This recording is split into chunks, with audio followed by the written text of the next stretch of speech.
शांति। आज 30 जनवरी 2026 की बाबा की साकार वाणी है। बाबा कहते हैं, मीठे बच्चे, सारे कल्प का यह है सर्वोत्तम कल्याणकारी संगम युग। इसमें तुम बच्चे याद की सैकड़िन से सतो प्रधान बनते हो। आज का प्रश्न है, अनेक प्रकार के प्रश्नों की उत्पत्ति का कारण और उन सब का निवारण क्या है। उत्तर में बाबा कहते हैं, जब देह अभिमान में आते हो तो संशय पैदा होता है और संशय उठने से अनेक प्रश्नों की उत्पत्ति हो जाती है। बाबा कहते, मैंने तुम बच्चों को जो धंधा दिया है, पतित से पावन बनो और बनाओ, इस धंधे में रहने से सब प्रश्न खत्म हो जाएंगे। आज का गीत है, तुम्हें पाके हमने जहाँ पा लिया। ओम शांति। मीठे मीठे रूहानी बच्चों ने गीत सुना। यह किसने कहा, मीठे मीठे रूहानी बच्चे? जरूर रूहानी बाप ही कह सकते हैं। मीठे मीठे रूहानी बच्चे अभी सम्मुख बैठे हैं और बाप बहुत प्यार से समझा रहे हैं। अभी तुम जानते हो, सिवाय रूहानी बाप के सर्व को सुख शांति देने वह सर्व को इस दुख से लिबरेट करने वाला दुनिया भर में और कोई मनुष्य हो नहीं सकता। इसलिए दुख में बाप को याद करते रहते हैं। तुम बच्चे सम्मुख बैठे हो, जानते हो बाबा हमको सुखधाम के लायक बना रहे हैं। सदा सुखधाम का मालिक बनाने वाले बाप के सम्मुख आए हैं। अभी समझते हो, सम्मुख सुनने और दूर रहकर सुनने में बहुत फ़र्क है। मधुबन में सम्मुख आते हैं। मधुबन मशहूर है। मधुबन में उन्होंने श्री कृष्ण का चित्र दिखाया है, परंतु श्री कृष्ण तो है नहीं। तुम बच्चे जानते हो, यहाँ तो घड़ी घड़ी अपने को आत्मा निश्चय करना है, इसमें मेहनत लगती है। मैं आत्मा बाप से वर्षा ले रही हूँ। बाप एक ही समय आते हैं सारे चक्र में। यह कल्प का सुहावना संगम युग है। इसका नाम रखा है पुरुषोत्तम। यही संगम युग है जिसमें सभी मनुष्य मात्र उत्तम बनते हैं। अभी तो सभी मनुष्य मात्र की आत्माएं तमो प्रधान है, सो फिर सतो प्रधान बनती है। सतो प्रधान है तो उत्तम है। तमो प्रधान होने से मनुष्य कनिष्ठ बनते हैं। जब सतो प्रधान हम रहते हैं तो उत्तम रहते हैं, और जब तमो प्रधान बनते हैं तो सबसे निम्न बन जाते हैं, कनिष्ठ बन जाते हैं। बाबा कहते हैं, तो बाप आत्माओं को सम्मुख बैठ समझाते हैं। सारा पाठ आत्मा ही बजाती है, ना कि शरीर बजाती है। तुम्हारी बुद्धि में आ गया है कि हम आत्मा असल में निराकारी दुनिया व शांति धाम के रहने वाले हैं। यह किसको भी पता नहीं है, ना खुद समझा सकते हैं। तुम्हारी बुद्धि का अब ताला खुला है। तुम समझते हो, बरोबर आत्माएं परम धाम में रहती हैं। वह है इनकॉर्पोरियल वर्ल्ड, यह है कॉर्पोरियल वर्ल्ड। यहाँ हम सब आत्माएं एक्टर्स पार्टधारी हैं। पहले पहले हम पार्ट बजाने आते हैं, फिर नंबरवार आते जाते हैं। सभी एक्टर्स इकट्ठे नहीं आ जाते, भिन्न भिन्न प्रकार के एक्टर्स आते जाते हैं। सब इकट्ठे तब होते जब नाटक पूरा होता है। अभी तुमको पहचान मिली है। हम आत्मा असुल शांति धाम की रहवासी हैं। यहाँ आते हैं पाठ बजाने। बाप सारा समय पाठ बजाने नहीं आते। हम ही पाठ बजाते बजाते सतो प्रधान से तमो प्रधान बन जाते हैं। अभी तुम बच्चों को सम्मुख सुनने से बड़ा मज़ा आता है। इतना मज़ा मुरली पढ़ने से नहीं आता, यहाँ सम्मुख होना। तुम बच्चे समझते हो कि भारत गॉड गॉडेस का स्थान था, अभी नहीं है। चित्र देखते हो, था जरूर। अगर हम चित्र देख रहे हैं तो कभी तो ये स्थान देवी देवताओं का था। बाबा कहते हैं हम वहाँ के रहवासी थे, पहले पहले हम देवता थे। अपने पाठ को तो याद करेंगे कि भूल जाएंगे। बाप कहते हैं तुमने यहाँ यह पाठ बजाया, यह ड्रामा है। नई दुनिया सो फिर जरूर पुरानी दुनिया होती है। पहले पहले ऊपर से जो आत्माएं आती है वो गोल्डन एज में आती है।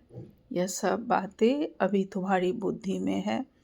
तुम विश्व के मालिक महाराजा महारानी थे, तुम्हारी राजधानी थी। अभी तो राजधानी है नहीं, अभी तुम सीख रहे हो हम रजाए कैसे चलाएंगे। वहाँ वजीर होते नहीं, वहाँ मंत्री होते नहीं। बाबा कहते हैं राय देने वाले की वहाँ दरकार ही नहीं है। वहाँ तो श्रीमत द्वारा श्रेष्ठ ते श्रेष्ठ बन जाते हैं। अभी की बाबा से श्रीमत लेकर हम श्रेष्ठ से श्रेष्ठ बन जाते हैं, तो वहाँ किसी भी मंत्री की ज़रूरत नहीं जो हमें राय दे। तो बाबा कहते हैं फिर इनको दूसरे कोई से राय लेने की दरकार ही नहीं है। अगर कोई से राय ले तो समझा जाएगा उनकी बुद्धि कमज़ोर है। अभी जो श्रीमत मिलती है वह सतयुग में भी कायम रहती है। अभी तुम समझते हो पहले पहले बरोबर इन देवी देवताओं का आधा कल्प राज्य था। अब तुम्हारी आत्मा रिफ्रेश हो रही है। यह नॉलेज परमात्मा के सिवाय कोई भी दे ना सके। अभी तुम बच्चों को देही अभिमानी बनना है। शांति धाम से आकर यहाँ तुम टॉकी बने हो। टॉकी होने बिगड़ कर्म हो न सके। यह बड़ी समझने की बातें हैं। जैसे बाप में सारा ज्ञान है वैसे तुम्हारी आत्मा में भी ज्ञान है। आत्मा कहती है हम एक शरीर छोड़ संस्कार अनुसार फिर दूसरा शरीर लेता हूँ, पुनर्जन्म भी जरूर होता है। आत्मा को जो भी पाठ मिला हुआ है वह बजाती रहती है, संस्कारों अनुसार दूसरा जन्म लेते रहते हैं। आत्मा की दिन प्रतिदिन प्योरिटी की डिग्री कम होती जाती है। पतित अक्षर द्वापर से काम में लाते हैं, फिर भी थोड़ा सा फर्क जरूर पड़ता है। तुम नया मकान बनाओ, 1 मास के बाद कुछ जरूर फर्क पड़ेगा। अभी तुम बच्चे समझते हो बाबा हमको वर्षा दे रहे हैं। बाप कहते हैं हम आए हैं तुम बच्चों को वर्षा देने। जितना जो पुरुषार्थ करेगा उतना पद पाएगा। बाप के पास कोई फर्क नहीं है। बाप जानते हैं हम आत्माओं को पढ़ाते हैं। आत्मा का हक है बाप से वर्षा लेने का। इसमें मेल फीमेल की दृष्टि यहाँ नहीं रहती। तुम सब बच्चे हो, बाप से वर्षा ले रहे हो। सभी आत्माएं ब्रदर्स हैं जिनको बाप पढ़ाते हैं, वर्षा देते हैं। बाप ही रूहानी बच्चों से बात करते हैं। हे लाडले मीठे से खिलते बच्चों, तुम बहुत समय पाठ बजाते बजाते अब फिर आकर मिले हो अपना वर्षा लेने। यह भी ड्रामा में नोंद है। शुरू से लेकर पाठ नोंधा हुआ है। तुम एक्टर्स पाठ बजाते एक्ट करते रहते हो। आत्मा अविनाशी है, इसमें अविनाशी पाठ नोंधा हुआ है। शरीर तो बदलता रहता है, बाकी आत्मा सिर्फ पवित्र से अपवित्र बनती है, पतित बनती है। सतयुग में है पावन। इसको कहा जाता है पतित दुनिया। जब देवताओं का राज्य था तो वॉइसलेस वर्ल्ड थी, अभी नहीं है। यह खेल है ना, नई दुनिया सो पुरानी दुनिया, पुरानी दुनिया फिर नई दुनिया। यह खेल चलता रहता है। बाबा कहते हैं अभी सुखधाम स्थापन होता है, बाकी सब आत्माएं मुक्ति धाम में रहेंगी। अभी यह बेहद का नाटक आकर पूरा हुआ। सब आत्माएं मच्छरों मिसल जाएंगी। इस समय कोई भी आत्मा आए तो पतित दुनिया में उसकी क्या वैल्यू होगी। वैल्यू उनकी है जो पहले पहले नई दुनिया में आते हैं। तुम जानते हो जो नई दुनिया थी वह फिर पुरानी बनी है। नई दुनिया में हम देवी देवता थे, वहाँ दुख का नाम निशान नहीं था। यहाँ तो अथाह दुख है। बाप आकर दुख की दुनिया से हमें लिबरेट करते हैं। यह पुरानी दुनिया तो बदलनी जरूर है। तुम समझते हो, बरोबर हम सतयुग के मालिक थे, फिर 84 जन्मों के बाद ऐसे बने हैं। अब फिर बाप कहते हैं मुझे याद करो तो तुम स्वर्ग के मालिक बनेंगे। तो हम क्यों ना अपने को आत्मा निश्चय करें और बाप को याद करें। कुछ तो मेहनत करनी होगी ना। रजाई पाना कोई सहज थोड़ी ही है। बाप को याद करना है। यह माया का वंडर है जो घड़ी घड़ी तुमको भुला देती है। उसके लिए उपाय रचना चाहिए, ऐसे नहीं मेरा बनने से याद जम जाएगी। बाकी पुरुषार्थ क्या करेंगे, नहीं। जब तक जीना है पुरुषार्थ करना है, ज्ञान अमृत पीते रहना है। यह भी समझते हो हमारा यह अंतिम जन्म है। इस शरीर का भान छोड़ देही अभिमानी बनना है। गृहस्थ व्यवहार में भी रहना है। पुरुषार्थ जरूर करना है। सिर्फ अपने को आत्मा निश्चय कर बाप को याद करो। तत्व तत्व में माताश्च पिता, यह सब है भक्ति मार्ग की महिमा। तुमको सिर्फ एक अल्फ को याद करना है। एक ही मीठी सैकरीन है और सब बातों को छोड़ एक सैकरीन अर्थात बाबा को याद करो। अभी तुम्हारी आत्मा तमो प्रधान बनी है, उनको सतो प्रधान बनाने के लिए याद की यात्रा में रहो। सबको यही बताओ, बाप से सुख का वर्षा लो। सुख होता ही है सतयुग में। सुखधाम स्थापन करने वाला एक बाबा है। बाबा को याद करना है, बहुत सहज। परंतु माया का अपोजिशन बहुत है, इसलिए कोशिश कर मुझ बाप को याद करो तो खाद निकल जाएगी। सेकंड में जीवन मुक्ति गाया जाता है। हम आत्मा रूहानी बाप के बच्चे हैं, वहाँ के रहने वाले हैं। फिर हमको अपना पार्ट रिपीट करना है। इस ड्रामा के अंदर सबसे जास्ती हमारा पार्ट है। सुख भी सबसे जास्ती हमको मिलेगा।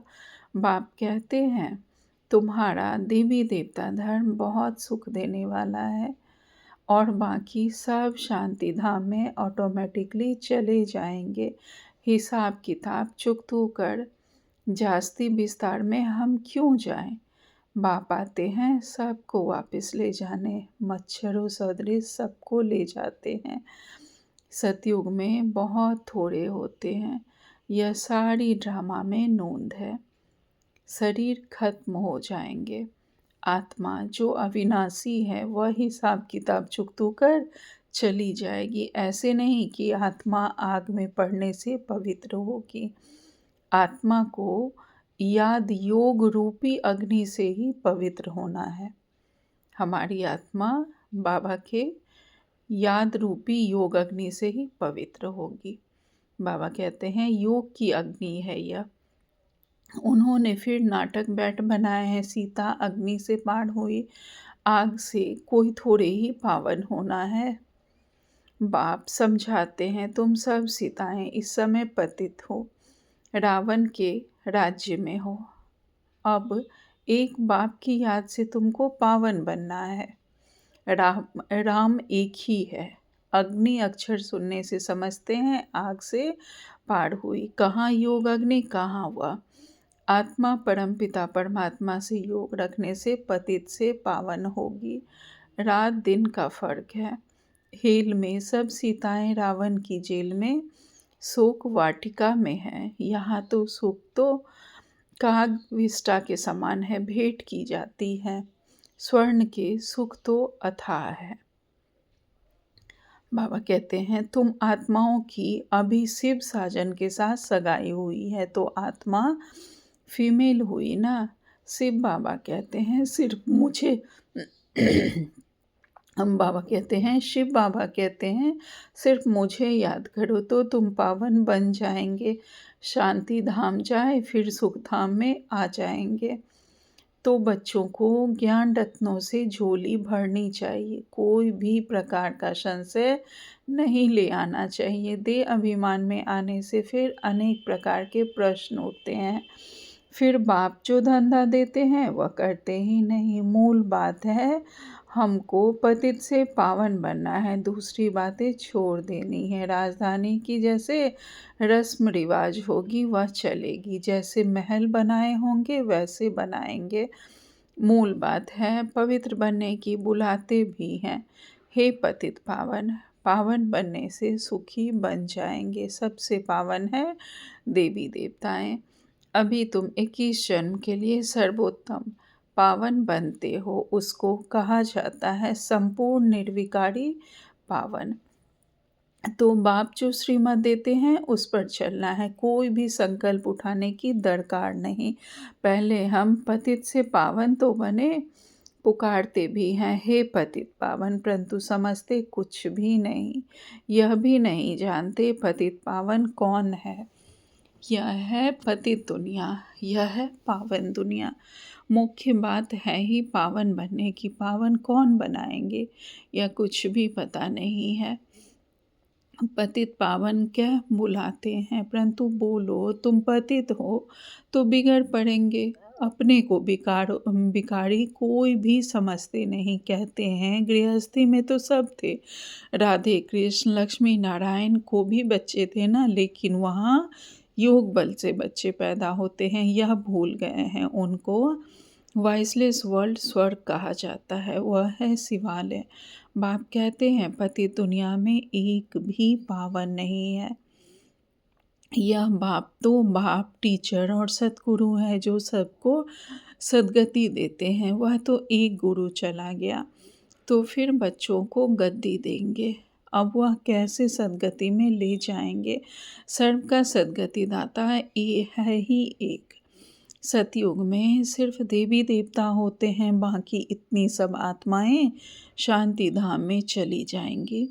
रावण राज्य से छूट जाते हैं, बाप सबको पवित्र बनाकर ले जाते हैं। बाप से फिर फट से कोई पतित नहीं बनते हैं, नंबरवार उतरते हैं। अचानक से कोई पावन से पतित नहीं बनते, बल्कि नंबरवार उतरते हैं। सतो प्रधान से सतो रजो तमो। तुम्हारी बुद्धि में 84 जन्मों का चक्र बैठा है। तुम जैसे अब लाइट हाउस हो, ज्ञान से इस चक्र को जान गए हो कि यह चक्र कैसे फिरता है। अभी तुम बच्चों को और सबको रास्ता बताना है। सब नैयाएं हैं, तुम पायलट हो, रास्ता बताने वाले। सबको बोलो आप शांति धाम सुख धाम को याद करो, कलयुग दुख धाम को भूल जाओ।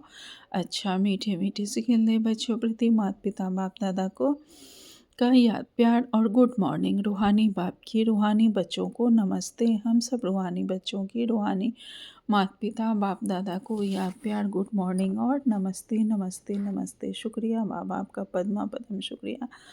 धारणा के लिए मुख्य सार में बाबा ने पहली पॉइंट कही है, जब तक जीना है ज्ञानामृत पीते रहना है। अपनी झोली ज्ञान रत्नों से भरनी है। संशय में आकर कोई भी प्रश्न नहीं उठाने हैं। दूसरी पॉइंट में बाबा ने कहा योग अग्नि से आत्मा रूपी सीता को पावन बनाना है। किसी बात के विस्तार में जास्ती न जाकर देही अभिमानी बनने की मेहनत करनी है। शांति धाम और सुख धाम को याद करना है। आज बाबा ने हमें वरदान दिया है, सदा मनन द्वारा मगन अवस्था के सागर में समाने का अनुभव करने वाले अनुभवी मूर्त भव। विस्तार में बाबा कहते हैं अनुभवों को बढ़ाने का आधार है मनन शक्ति। मनन वाला स्वतः मगन रहता है। मगन अवस्था में योग लगाना नहीं पड़ता, लेकिन निरंतर लगा रहता है। मेहनत नहीं करनी पड़ती। मगन अर्थात मोहब्बत के सागर में समाया हुआ, ऐसा समाया हुआ जो कोई अलग कर नहीं सकता। तो मेहनत से छूटो। सागर के बच्चे हो तो अनुभवों के तालाब में नहीं नहाओ, लेकिन सागर में समा जाओ, तब कहेंगे अनुभवी मूर्त। आज का स्लोगन है ज्ञान स्वरूप आत्मा वह है जिसका हर संकल्प हर सेकंड समर्थ हो। आज का व्यक्ति सारे हैं, यदि कोई भी स्वभाव संस्कार व्यक्ति अथवा वैभव का बंधन अपनी तरफ आकर्षित करता है तो बाप के याद की आकर्षण सदैव नहीं रह सकती। कर्मातीत बनना माना सर्व कर्म बंधनों से मुक्त, न्यारे बन प्रकृति द्वारा निमित्त मात्र कर्म करना। यह न्यारे बनने का पुरुषार्थ बार बार करते रहो। सहज और स्वतः यह अनुभूति हो कि कराने वाला और करने वाली यह कर्मेंद्रियां हैं ही अलग। अच्छा, ओम शांति। शुक्रिया।